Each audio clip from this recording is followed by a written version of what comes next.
जय हिंद दोस्तों, सैनिक समाचार में आपका हार्दिक स्वागत है। सबसे पहले बात करते हैं हेडलाइंस की। हेडलाइंस में आज एक जबरदस्त बात करूंगा जो पूरे अखबारों में छाई हुई है और चुनाव से पहले सरकार के ऊपर दबाव बनाने की कोशिश की जा रही है।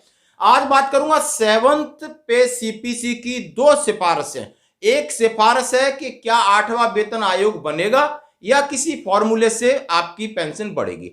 दूसरा था सिफारिश 50% डीए के बाद बेसिक पे और पेंशन में मर्ज होना। और दूसरी बड़ी बात कहूंगा, पेंशन क्रेडिट के साथ अगले महीने एरियर की भी होगी शुरुआत। खबरें करते हैं विस्तार से।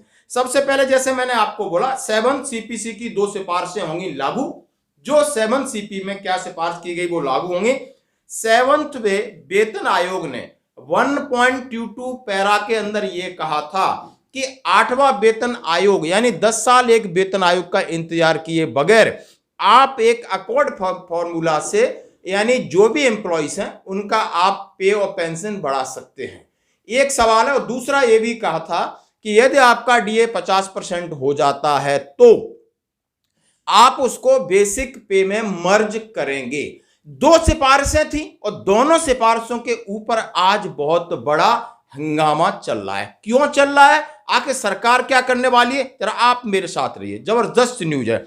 अब मैं यह बात करूं, चाहे फाइनेंशियल एक्सप्रेस हो, न्यूज 24 हो, एबीपी हो, आज तक हो, कोई भी बड़ा नेशनल चैनल है, उसने किसी ने ये नहीं छोड़ा, इस बात को बड़ा तवज्जो दिया है। क्या 8वें वेतन आयोग का गठन होगा या नहीं होगा। एक ने बोला है, फाइनेंशियल एडवाइजर है, उन्होंने बोला होगा उसका क्या प्रक्रिया है और कितनी आपकी जो बेसिक पे में यानी बेसिक सैलरी कितनी बढ़ेगी, ये भी आंकड़े दिए। उन्होंने 4th पे कमीशन से 8th पे कमीशन का एक्सपेक्टेड आंकड़ा भी निकाला है। और सभी ने सबसे मुख्य खबर है उस पर जाएंगे, आखिर क्या आंकड़ा है, क्या बढ़ेगी। सबसे पहले 7th पे commission huge hike of 27,000 in employees salary soon calculation detail है। उन्होंने कहा है कि जल्दी ही आपका सैलरी बढ़ेगी। इसके बारे में बात किया, क्या दिया, in a candidate move the central government is planning to increase DR बढ़ेगा। और उसके बाद आगे 5 स्टेटों में चुनाव हैं, फिर लोकसभा चुनाव है। इसके मद्देनजर गवर्नमेंट क्या प्लान कर रही है, उन्होंने लिखा है कि 5 state more Lok Sabha assembly election will also be held on next, therefore then much chance to getting hike in salary. इसके ऊपर बात किया है।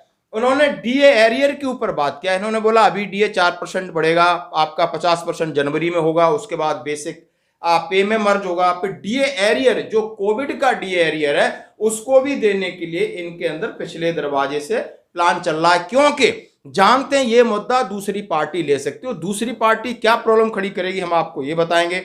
इन्होंने इंक्रीज द फिटमेंट फैक्टर, उन्होंने बोला ये 8वें वेतन आयोग बनेगा या कोई फिटमेंट फैक्टर है 3.68 या 3, क्या उसके हिसाब से इंक्रीज होगी। ये सारी चीजें मैं आपके साथ शेयर कर रहा हूं। उससे पहले बहुत सारी न्यूज है, ओवरव्यू इसका क्या है। 8th pay commission is payment commission of the India government that है going to be establish in 2024।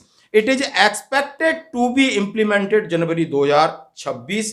The large number of employees is waiting for this. यानी ये title 8th pay commission year preparing draft यानी 2023 में उसका draft बन जाना चाहिए था और इसका अनाउंसमेंट 2024 में हो जाना चाहिए था, इंप्लीमेंट 2026 में, और कैटेगरी ये फाइनेंशियल है। दोस्तों अब मैं आगे बढ़ता हूं, क्या है इनके आंकड़े, क्या जो सभी न्यूज हैं क्या आंकड़े दे रहे हैं, वो आंकड़े सुनकर के आप हैरान हो जाओ। ये बोल रहे हैं यदि 4th पे कमीशन में आपकी सैलरी 27.6% बढ़ोतरी हुई थी, 27.6% और बेसिक न्यूनतम पे थी 750 पर मंथ जिसमें हम लोग भर्ती हुए थे।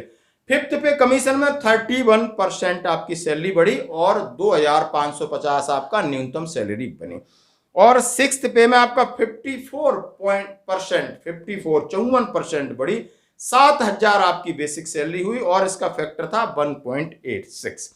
7th पे में सबसे ज्यादा बेड़ा गर्क हुआ 14.29, अभी तक सबसे कम बढ़ोतरी हुई है 7th पे सीपी में 14.29, 2.57 का फैक्टर था, जिसकी वजह से हम लोग बहुत पिछड़ गए लगातार, खासकर जेसी और जवान और दूसरे उस ग्रेड के कर्मचारी। दोस्तों अब ये कह रहे हैं कि 8वां वेतन आयोग, ये एक गवर्नमेंट की साइड है, एक्सपेक्टेड उन्होंने डाला है 8वें में 20% की बढ़ोतरी का उन्होंने हमें अंदाजा लगाया कि 20% बढ़ सकती है। 3.0 शायद फिटमेंट फैक्टर हो सकता है, ये उन्होंने आंकड़े सामने जाहिर किए हैं। और अब हम बता रहे हैं क्योंकि जो गवर्नमेंट अभी चुनाव में जाने से पहले 5 स्टेट में अभी असेंबली चुनाव है और कांग्रेस गवर्नमेंट एक एनपीएस सिस्टम को खत्म करके ओपीएस लागू कर बैठी है और इसी वजह से कांग्रेस को झटका लग रहा है न्यू पेंशन के लिए। और अभी खबर मिली है कि ये पूरा फाइनेंस मिनिस्टर इस काम में डैमेज करने में लगा है। आखिर इसका तोड़ क्या निकाला जाए जो कांग्रेस ने मुद्दा पकड़ के रखा है। और इसी के लिए और 8वां वेतन आयोगों पर झटके से आपको या तो आपकी चुनाव से पहले आपकी पे बढ़ेगी, ये बात 100% है, क्योंकि 50% ये अभी हो रहा है। 8वें वेतन आयोग बनेगा नहीं बनेगा, इसका जवाब राज्यसभा में आपने देखा होगा फाइनेंस मिनिस्टर पंकज चौधरी ने क्या दिया था, गोलमोल कर दिया था। यार गोलमोल किस लिए कर दिया था? क्योंकि उन्हें वहां से हरी झंडी नहीं मिली थी दोस्तों। तो आगे बढ़ते हैं दूसरी खबर की तरफ।